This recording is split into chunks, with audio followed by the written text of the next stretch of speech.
মানুষ কোনোদিন না খেয়ে মারা যাবে না। রান্না বান্নার বিভিন্ন আইটেম অথবা ইউটিউবে নতুন নতুন রান্নার রেসিপি দেখার ভিডিও কমায় দেন প্লিজ। এটা আপনার আইডেন্টিটি। দেখবেন আপনি ভিডিও দেখতেছেন রান্নার, এরপরে ইউটিউব কেবল আপনার কাছে রান্নার ভিডিও সাজেস্ট করবে, তাই না? ফেসবুক আপনার কাছে কেবল রান্নার বিভিন্ন ধরনের ছবি পাঠাবে অথবা রান্নার বিভিন্ন ধরনের জিনিস পাঠাবে। এটা ও আপনার লাইফটা বুঝে গেছে, আপনি কোনটা পছন্দ করেন বুঝে গেছে। তাহলে এইটা যদি ফেসবুক বা সোশ্যাল মিডিয়ার অ্যালগরিদম যদি বুঝে যে আপনি কোনটা পছন্দ করেন, ফেরেশতাদেরকে আপনি একটা অ্যালগরিদম দিয়ে দেন না যে ফেরেশতারা বুঝে যে উনি এটা পছন্দ করেন। এটাও তো আপনার পক্ষে একটা বিশাল এভিডেন্স। ফেরেশতা তো আপনার পক্ষে এভিডেন্স হিসেবে দাঁড়াবে কিয়ামতের দিন, অথবা আপনার বিপক্ষে দাঁড়াবে এভিডেন্স হিসেবে। এটি আপনাদের এরকম তৈরি হওয়া দরকার। সুন্দর সুন্দর কোরআন কেনা, এটা আপনাদের একটা ভালোবাসার জায়গা থাকুক। ঘরে বিভিন্ন ধরনের, আমার ঘরে অনেক ধরনের কোরআন আছে। সৌদি আরব থেকে এনেছি, বাংলাদেশ থেকে কিনেছি, আমি জানি না কতজন বোন আপনার কোরআন কিনেছেন। কিনেন, কোরআনের তাফসীর কেনেন। একটা কর্নার থাকুক বাসায় যেখানে কোরআন কর্নার, একটা নাম থাকবে কোরআন কর্নার। আপনার সন্তানরা বুঝুক যে আপনারা সত্যিকার অর্থে কোরআন ভালোবাসেন, এটা তাদেরকে দেখাতে হবে। কোরআনের নতুন নতুন তাফসীর, ছোট ছোট তাফসীর, বড়গুলো আনার দরকার নাই। ওইটা অনেক সময় বই আমরা কিনি দেখানোর জন্য যে আমার বাসা লাইব্রেরি আছে, কিন্তু সত্যিকার অর্থে পড়ি কিনা সেটা অনেক বড় ইস্যু। এখন তো অনেক পড়া লাগে না, আল্লাহর রহমতে ইউটিউবে এখন প্রচুর পরিমাণ কন্টেন্ট পাওয়া যায়। সেই কন্টেন্ট গুলো আপনারা দেখতে পারেন। ভাইদেরকে বলবো, বাবাদেরকে বলবো, সন্তানদের যদি ছেলেদেরকে হাফেজ বা আলেম বানাতে চান বা ভালো মানুষ বানাতে চান, ওদেরকে মসজিদে ধরে নিয়ে যান, ওদেরকে সাথে করে নিয়ে যান, ওদেরকে নিয়ে পড়তে বসুন, ওদেরকে দেখান যে আপনারাও কোরআনকে পড়ছেন, কোরআনকে আপনারা ফিল করছেন। কোরআন নিয়ে একটু আলোচনা করেন না। আমি সেদিন আলোচনায় একটা বই পড়ছি, আমি কোরআনের উপর তো আমি প্রচুর পরিমাণ বই পড়ি। এখনই কিন্তু আমার কাছে যে কোরআনের বই, এ দেখবেন নামই হচ্ছে আল কোরআন। এই যেইটাই থাকুক না কেন, এরকম শত শত না হাজার হাজার বই আছে। আমি সেদিন দেখছিলাম যে একজনে শুধু লাইব্রেরি হচ্ছে কোরআন, আমেরিকাতে থাকে, একজন বড় স্কলার, অন্য একটা লাইব্রেরিটার নাম হচ্ছে লাইব্রেরি হচ্ছে কোরআন, কোরআনের লাইব্রেরি। ওইখানে আমি যাই না কত কোটি টাকার বই আছে, আল্লাহ সুবহানাহু ওয়া তাআলা জানে, সব কোরআনের। কিছু একটা এটা তার অনেকে ফ্যাশন হিসেবে রাখে, এটা আমি বলবো এটা ফ্যাশন না, এটা প্যাশন বানান, প্যাশন। এটা আপনার ভালোবাসা যে কোরআনের জিনিস আপনার কাছে থাকুক। সেদিন দেখলাম যে একটা বই আমি পড়ছিলাম, তো বইয়ের লেখক তিনি এক্সপিরিয়েন্স শেয়ার করছিলেন, কুয়েতের একটা এক্সপিরিয়েন্স। যে কুয়েতের এক্সপিরিয়েন্স তিনি বলেন যে ওইখানে একটা মসজিদে একদল লোকরা তারা প্রতিদিন বসে কেবলমাত্র একটা আয়াত তারা নিয়ে আলোচনা করে, প্রতিদিন একটা করে আয়াত নিয়ে আলোচনা করে তাফসীর গ্রন্থ পড়ে। বলে যে এর মধ্যে যে গত 10 বছরে কত তাফসীর গ্রন্থ যে শেষ করেছে তারা হিসাব করে বলতে পারছে না, সব তাফসীর পড়া শেষ। গতকাল আমাদেরকে একজন জিজ্ঞেস করেছে লাইভে, বৃহস্পতিবারে লাইভে জিজ্ঞেস করে আমি কোরআন হেফজ করতে চাই, কি করা উচিত? আমি বললাম আপনি কেবল একটা করে আয়াত ডেইলি মুখস্থ করেন। আচ্ছা, কোরআনে কত আয়াত আছে বলেন তো? 6200 প্লাস, 6666, এটা একটা ভুয়া হিসাব। 6200 প্লাস আয়াত আছে। আপনি যদি প্রতিদিন একটা করে আয়াত মুখস্থ করেন তাহলে কয় বছর লাগবে বলেন তো? Less than 2 years. কারণ 2 বছরে কত দিন? 365 দিন যদি 1 বছরে হয় তাহলে 2 বছরে কত দিন?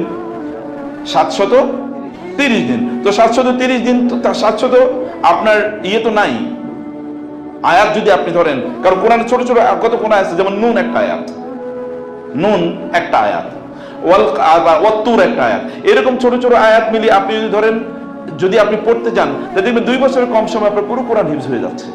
যদি আপনি সত্যি করতে ধরেন যে আমি এই প্ল্যানে বা এই প্রোগ্রামে আমি কোরআন হিফজ করবো, শুধু আপনাকে একটা সিদ্ধান্ত নেওয়া লাগবে। সিদ্ধান্ত নিলে আপনি খুব দ্রুত ইনশাআল্লাহ কোরআন হিফজ করে ফেলা আপনার পক্ষে সম্ভব হয়ে যাবে। কোরআন কিন্তু বারাকাপূর্ণ।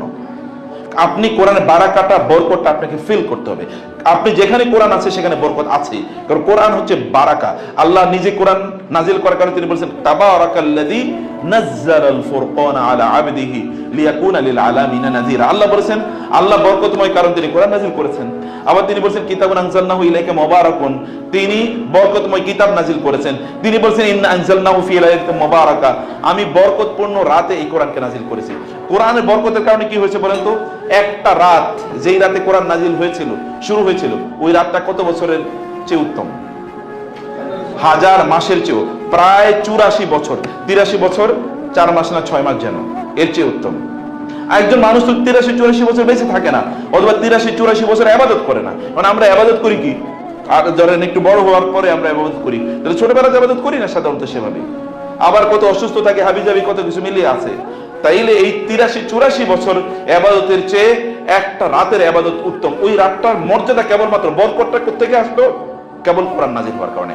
কোরআন যদি একটা রাতকে 84 বছরের মর্যাদায় উপনীত করতে পারে, আপনার সময়ের মধ্যে যদি কোরআন থাকে, আপনার স্টাইলের লাইফস্টাইলে যদি কোরআন থাকে, আপনার ঘরে যদি কোরআন থাকে, তাহলে কেমন বরকত হতে পারে? এবং এই কারণে রাসূলুল্লাহ বলেছেন, যে ঘরে কোরআন তেলাওয়াত হয় ওই ঘর থেকে শয়তান পালায়, ফেরেশতারা ওইখানে আসে, ঘরটা প্রশস্ত হয়ে যায় এবং ঘরের বরকত বেড়ে যায়। ঘরে বরকত বেড়ে যায়, সবকিছু বরকত আপনি পাবেন। আমরা এখন বরকত পাই না। আমাদের সমস্যা হচ্ছে যে আমাদের ঘরে কোরআন নাই। যার ঘরে কোরআন আছে তার ঘরে ব্যাপক পরিমাণ বরকত আছে। কোরআন শিফা, কোরআনকে আপনারা শিফা হিসেবে ব্যবহার করেন। ওয়া হুদান ওয়া রাহমাতুল লিল মুমিনিন, কোরআন হচ্ছে আপনার জন্য হেদায়েত। কোরআন আপনাকে পথ দেখাবে। আপনি যে একবার চিন্তা করে দেখেন, ভয়ঙ্কর কালো নিকশ কালো রাতে আপনি রাস্তা হারিয়ে ফেলেছেন, অথবা মরুভূমিতে রাস্তা হারিয়ে ফেলেছেন, অথবা সমুদ্রে ঝড়ের মধ্যে আপনি পড়ে গিয়েছেন, এখন কোন দিকে যাবেন আপনি জানেন না। এই সময়ে যদি আপনি কোনোভাবে বুঝতে পারেন যে এই দিকে যাওয়া উচিত, তাইলে আপনি কতটা খুশি হবেন। কোরআন এইরকম আপনাকে পথ দেখাচ্ছে। ইন্না হাযাল কোরআন ইয়াহদি লিল্লাতী হিয়া আকওয়াম, কোরআন আপনাকে সর্বশ্রেষ্ঠ পথ দেখায়। কোরআনের পথ হচ্ছে, এর চেয়ে উত্তম কোনো পথ নাই। কোরআন আল্লাহ সুবহানাহু ওয়া তাআলার বাণী। এই পথ সিস্টেমটা কি হবে না হবে, কোরআনের কাছ থেকে পথটা খুঁজে নেন। ওয়া রাহমাতুল লিল মুমিনিন, আমাদের রহমত ছাড়া কি আমাদের পক্ষে চলা সম্ভব?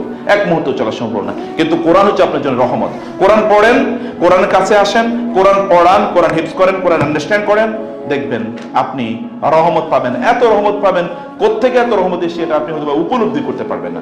সারাদিন দৌড়িয়েও আপনি এত রহমত পাবেন না, সারাদিন কাজ করে এত রহমত পাবেন না, যত রহমত পাবেন আপনি if you come to the Quran. আমি আপনাদেরকে বলবো, বোনেরা বাজারে যাবেন, সুন্দর সুন্দর বই আছে, বিলিভ মি। আমাদের আজকে দুইটা বই আছে এখানে। এটা হচ্ছে মায়েরা, আসলে সোনালী যুগের এই যে বড় বড় মানে ইসলামিক স্কলার যাদের কথা বললাম, তাদের মায়েরা কিভাবে তাদের সন্তানদেরকে লালন পালন করেছেন তার উপর একটা বই। আর একটা হলো গোটা জীবন জুড়ে নাসিহা দরকার আমাদের, কোন পদ্ধতিতে আমাদের জীবনটা পরিচালনা করবো। দুটো বই আপনারা নিয়ে যাবেন, এটা মাস্ট রিড। বাসায় বসে পড়বেন, বাচ্চাদেরকে নিয়ে পড়বেন, পড়াবেন, এবং অন্যদেরকে আপনারা গিফট করবেন, আত্মীয়স্বজনদেরকে, বোনদেরকে গিফট করবেন, বান্ধবীদেরকে গিফট করবেন। অন্য কিছু তো গিফট করছেন, হাদিয়া, বই, মানে অন্য কিছু যেটা আপনারা ঈদের সময় দিতেন, বাবাকে বই, একটা দুইটা বই তাদেরকে দেন, কালচার তৈরি হোক। আমি আমার জীবনে দেখেছি বাংলাদেশের একজন বড় ইসলামী ব্যাংকের প্রতিষ্ঠাতা সহ ইসলামিক ইউনিভার্সিটিগুলোর প্রতিষ্ঠাতার মধ্যে একজন, এত বড় স্কলার বাংলাদেশে খুব কম এসে আমাকে বলতে, চাচা আমি প্রতি মাসে 30-40 হাজার টাকার বই গিফট করি। আমি বললাম সুবহানাল্লাহ, সাদাকায়ে জারিয়ার কি